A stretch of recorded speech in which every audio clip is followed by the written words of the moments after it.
Untuk resepi hari ni kita nak buat chana masala. Chana tu bermaksud kacang kuda.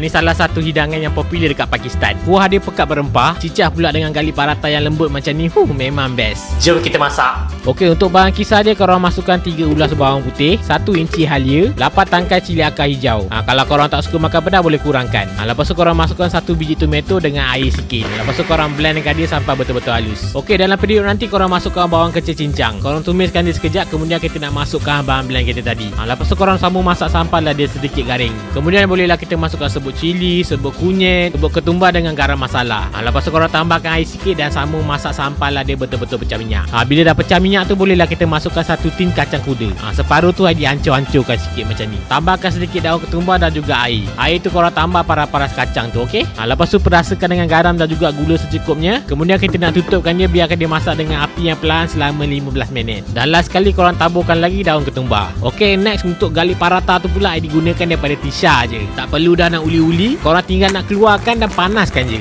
Korang boleh dapatkan kat semua hypermarket ataupun dekat pasar raya yang terdekat. Nak lagi senang, korang tekan je kat TikTok Shop Tisha's Food. Resepi pun Adi dah kongsikan, nanti bolehlah korang cuba sendiri kat rumah. Selamat mencuba.